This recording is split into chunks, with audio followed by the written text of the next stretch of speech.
दोस्तों नमस्कार, स्वागत है आपका एक बार फिर से हमारे YouTube चैनल ज्ञानम गुरु रवि पर। और आज हम आपके लिए लेकर आए हैं एक बहुत ही अच्छी, एक बहुत ही बेहतरीन कहानी जिसका नाम है उसने कहा था। किसी ने ठीक ही कहा है कि किसी को चाहो तो इस कदर चाहो कि किसी और को चाहने की चाहत ना रहे। कृष्ण ने राधा को चाहा पर पा न सका। कृष्ण ने राधा को चाहा पर पा न सका। कि पाने का ही नाम प्रेम नहीं है, खोने का नाम भी प्रेम है। क्योंकि प्रेम निस्वार्थ होता है, निश्चल होता है।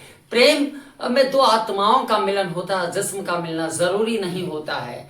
ठीक उसी तरह की आज की आपकी स्टोरी, आज की आपकी ये चैप्टर की कहानी आपको बताएगी कि किस तरह से प्रेम अगर किसी से हो जाए तो वह मरते दम तक निभाया जाता है। और निभाने का काम किया लहना सिंह। जी हाँ, उसने कहा था का एक बेहतरीन नायक लहना सिंह, जिसके इर्द गिर्द यह पूरी कहानी घूमती है, जिसका नाम है लहना सिंह। साथ ही साथ एक सूबेदार होते हैं जिस पर यह कहानी जाएगी।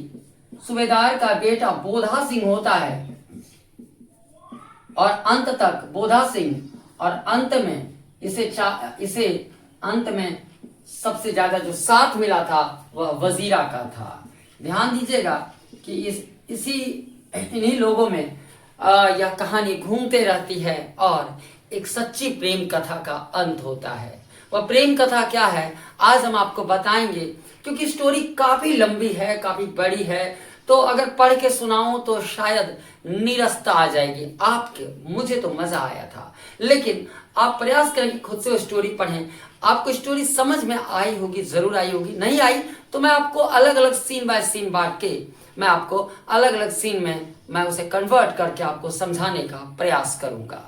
चलिए सीन नंबर 1, चलिए शुरुआत करते हैं। कहानी की शुरुआत होती है अमृतसर की तंग गलियों से, जहां पे एक लड़का और एक लड़की मिलते हैं आपस में। बहुत बचपना की यह कहानी है जहां पर दोनों आपस में मिलते हैं। पहचान के लिए नाम पूछा जाता है। वह बिल्कुल उसके एक दूसरे से पहचान होती है। फिर पूछता है तुम कहाँ आए हो, तो बोलती है मामा के घर। तो लड़का भी बोलता है अरे मैं भी तो मामा के घर आया हूँ। और ऐसी बातें चलती रहती है, पहचान बढ़ती है। तो लड़का अचानक से मजाकिया अंदाज में पूछ देता है क्या तेरी कुड़माई हो गई है। लड़की शर्मा के जवाब देती है धत, और दौड़ के चली जाती है। यह सिलसिला जारी रहता है, यह सिलसिला लगातार जारी रहता है। और लड़की कहीं ना कहीं, लड़का और लड़की दोनों मिल ही जाते हैं। इसे इत्तेफाक ही कह सकते हैं। कभी दही वाले के पास तो कभी ठेले वाले के पास, तो कभी सब्जी वाले के पास, तो कभी दूध वाले के पास।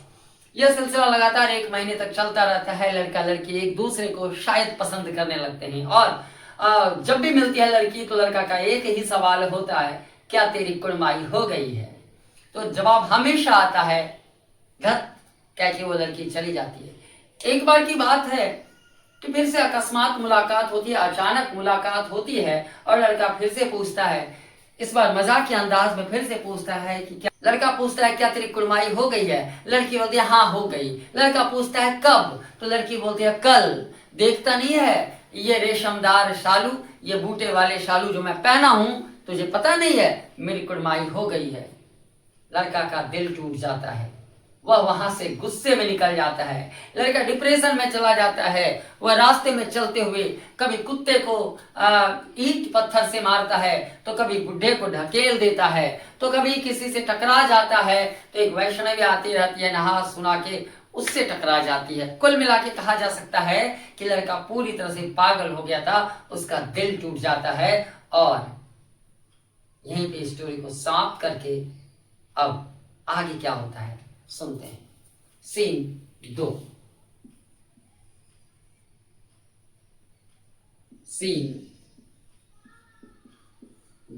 यानी कि पहले में कुड़माई वाली बात समझ गए होंगे शायद। सीन 2 में चलते हैं। सीन 2 में दिखाया गया है युद्ध का मैदान।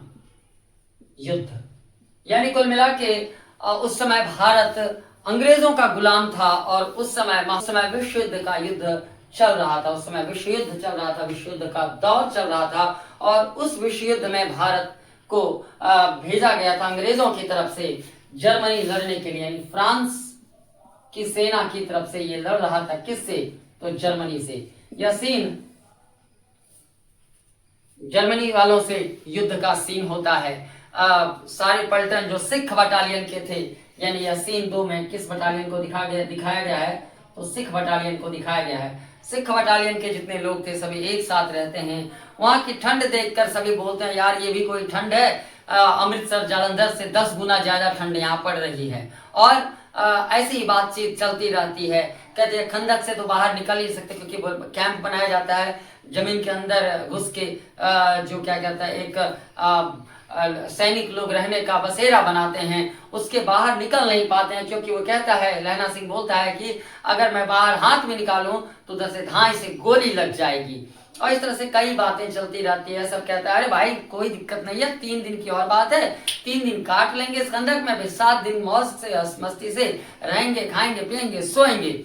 लेकिन फिर लहना सिंह बोलता है अरे यार ऐसे जिंदगी क्या, अगर मुझे उस दिन लेफ्टिनेंट साहब ने नहीं रोका होता तो मैं जर्मनी के सीमाओं तक घुस जाता, मैं जर्मनी के एक सैनिकों को मार देता, अकेले मैं सभी को मार देता। फिर वहां पे लोग जो वजीरा थे, वजीरा सिंह बोलता है हाँ तू तो बर्लिन चला जाता। तो ऐसे हंसी मजाक चलता रहता है। फिर लहना सिंह एक बच्चा रहता है बोधा के बारे में पूछता है, और बोधा सिंह का क्या हाल चाल है? अच्छा है। वजीरा सिंह बोल उठता है तुझे क्या लगता है, तू नहीं जानता है सब, तू उसे रात रात भर उड़ाता रहता है, उसे इतना प्यार करता है, उसे हमेशा लगाव रखता है, और तू मुझसे पूछ रहा है। फिर लहना सिंह बातों में बोलता है यार इससे अच्छा तो मर जाना है, चलो ठंड से मरेंगे तो उससे अच्छा युद्ध करके मर जाए। वजीरा सिंह बोलता है अरे सुनो यार ये मरने मारने की बात छोड़ो, मरने की बात छोड़ो, मरे हमारा दुश्मन जर्मनी वाले, वो तुर्क वाले मरे। ऐसी बातें चलती रहती है और फिर यह सीन यहाँ पे खत्म होता है। चलिए अब चलते हैं हम लोग सीन 3 में।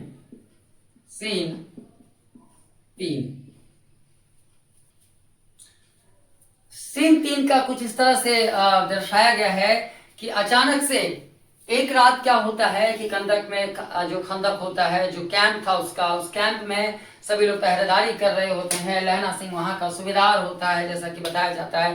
तो लहना सिंह के पास खंदक के बाहर मुंह की तरफ से आवाज आती है, ओए कयामत आ गई, जल्दी जाओ, और जर्मन सेना ने हमला कर दिया है, तुम लोग कुछ लोग यहाँ रुक जाओ और बाकी सेनाओं को भेज दो।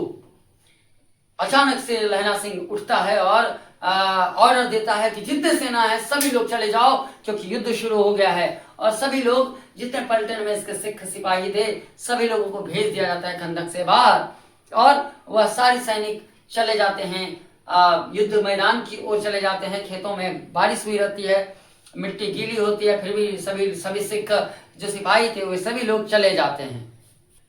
जिसके पहले लहना सिंह कर रहा था, लहना सिंह के पास पलटन साहब आते हैं। पलटन साहब सिगरेट जलाते हुए बोलते हैं ले लहना सिगरेट पिएगा।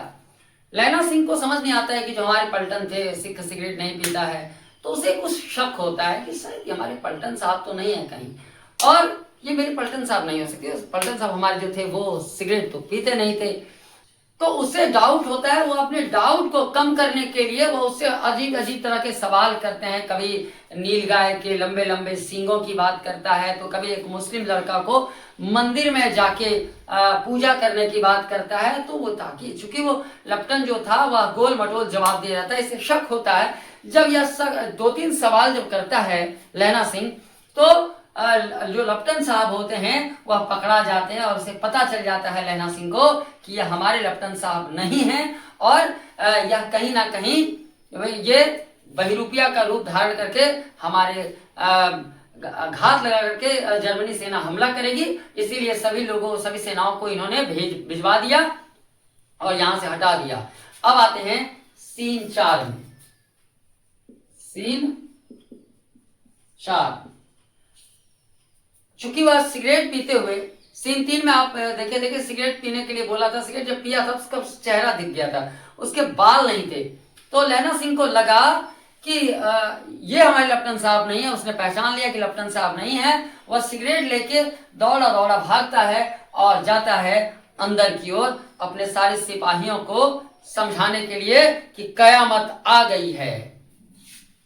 सीन 4 में अंदर जाके लहना सिंह सभी को जागृत कर देता, जगाता कि भाई बच के रहो, सावधान, कयामत आ गई है। वजीरा सोया, ओए क्या हो गया भाई? तो उसने बोला, अरे उठ जा, कयामत आ गई, लप्टन साहब के बेस में जर्मन सेना घुस गई है, लप्टन की वर्दी में जर्मन सेना घुस गई है। जब वो अंदर जाते हैं तो क्या देखते हैं, तब तक लप्टन साहब अपने पैकेट से 4-5 छोटे छोटे बम निकालते हैं और सभी जगह तार से जोड़ के वे सारे खंदकों में डाल देते हैं। जैसे ही लप्टन साहब अब उस पलीते में, यानी वो जो बम था, बम के पलीते में आग लगाना चाहते हैं, आते हैं लप्टन और जोरदार बंदूक के कूंदे से जोरदार प्रहार करते हैं। पहला जो वार था उसके कंधे पे किया, दूसरा वार उसके सर पे, कोहनी पे किया। वह धड़ाम से लप्टन गिर जाता है और वह गिरते हुए तो ओ माय गॉड, वह बेहोश हो जाता है और लहना भी वहीं बैठ जाता है। कयामत देखिए बचा लिया था लहना सिंह ने, कितना वीर सिपाही था लहना सिंह, कि लहना सिंह ने कयामत जो वह उस रात आई थी का अगर वह बम ब्लास्ट हो जाता तो पूरा कैंप खत्म हो जाता, कैंप खत्म हो जाता तो रहने का जगह, बसेरा खत्म हो जाता, बसेरा खत्म होता तो कहीं से भी आके जर्मनी सेना इस पर वार करके आसानी से मार देते। लहना सिंह जब वो बेहोश पड़ता है तो लहना सिंह ने इशारे से बोलता है कि महासिंह, लाना इशारे में बोलते हैं, महासिंह भाग जल्दी से जा, अभी अपनी सेना बहुत दूर नहीं गई होगी, पैरों को देखते देखते जा, निशान पड़ा होगा, दौड़ा भागा, जल्दी बोल, कयामत आ गई है। वे एक द्वंद था, एक छद्म था और एक कहीं ना कहीं धोखा था। वो अपने लप्टन साहब नहीं है, जल्दी से अपनी सेनाओं को बुलाओ, जल्दी जाओ। महासिंह दौड़ा दौड़ा भागता है सेनाओं के पीछे और तब तक लहना सिंह यहाँ बैठे रहते हैं। और लहना सिंह जब उसे होश आती है लप्टन साहब को, तो लप्टन साहब से वो बातचीत करने लगता है। क्यों? नीलगाय के 2 फीट 4 इंच के सींग, वाह, मुस्लिम धर्म का लड़का, महादेव के मंदिर में पूजा, वाह, पकड़ा गए ना।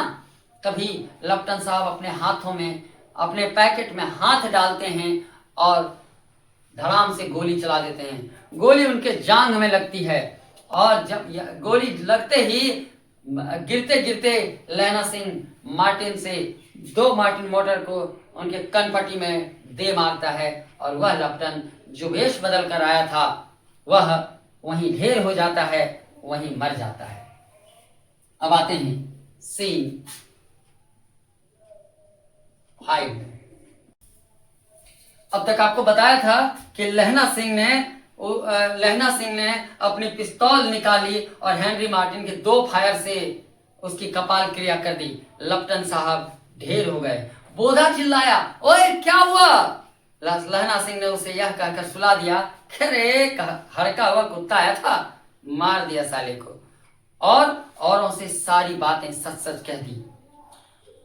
उतने में 70 जर्मन चिल्लाकर खाई में घुस गए। सोचिए, जब अपनी पलटन को 70 जर्मन की सेना अपनी खाई में घुस गया, यानी कि इनके जो कैंप था उनमें घुस गया। सिखों की बंदूकों की बाढ़ ने पहले धावे को रोका, दूसरे को रोका, पर यहाँ थे 8, वे थे 70। अपने मुर्दा भाइयों के शरीर पर चढ़कर जर्मन आगे घुसते रहे।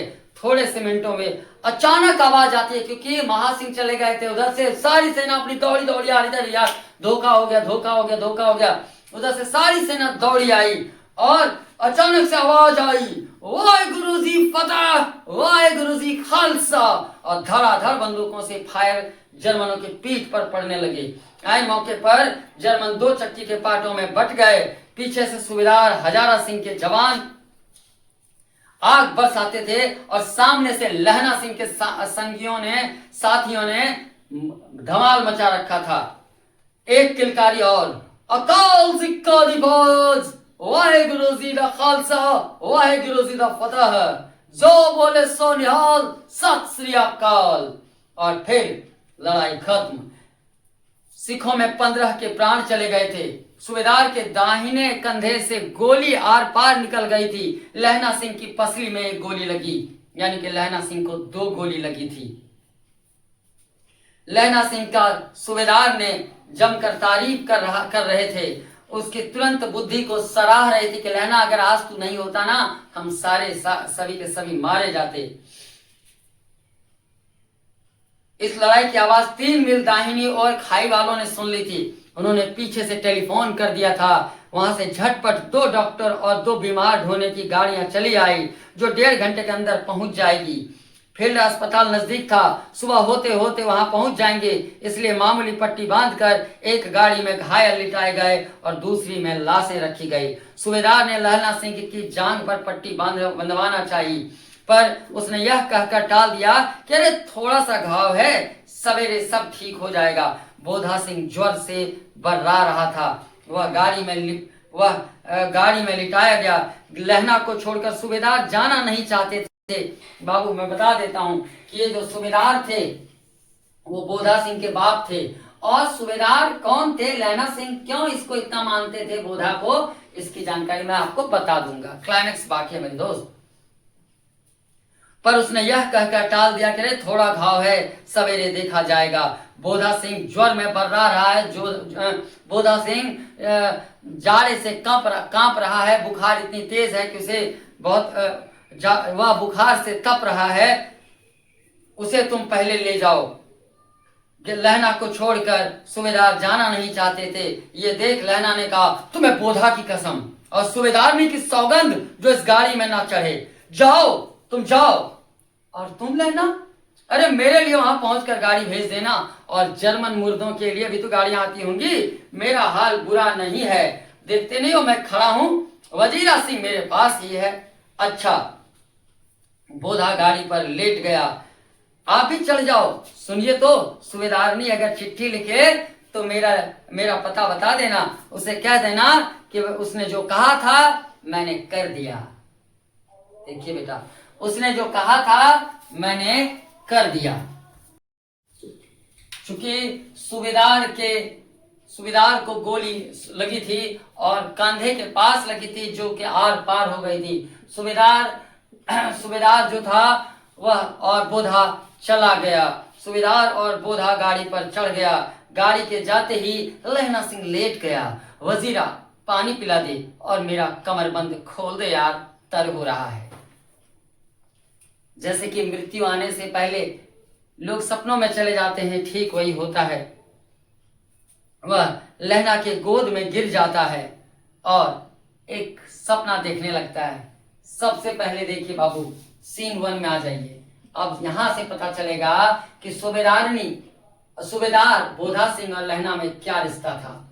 वह किसके गोद में, वजीरा के गोद में। किसके गोद में लेटा हुआ था, तो वजीरा के गोद में। कौन, तो लहना सिंह। और बार बार बोलता था वजीरा पानी पिला दे, और वह पुरानी बातें याद करने लगता है। लहना सिंह 12 वर्ष का है। अमृतसर में मामा के यहाँ आया हुआ है। दही वाले के यहाँ, कभी सब्जी वाले के यहाँ, हर कहीं उसे एक 8 वर्ष की लड़की मिल जाती है। जब वह पूछता है कि तेरी कुड़माई हो गई है, तो वह धत कहकर भाग जाती है। एक दिन उसने वैसा ही पूछा तो उसने कहा, हाँ कल हो गई, देखते नहीं यह रेशम की फूलों वाली सालू। सुनते ही लहना सिंह को दुख हुआ, क्रोध हुआ। क्यों हुआ? वजीरा सिंह पानी पिला दे यार। 25 वर्ष बीत गए। अब लहना सिंह 77 राइफल्स में जमादार हो गया था।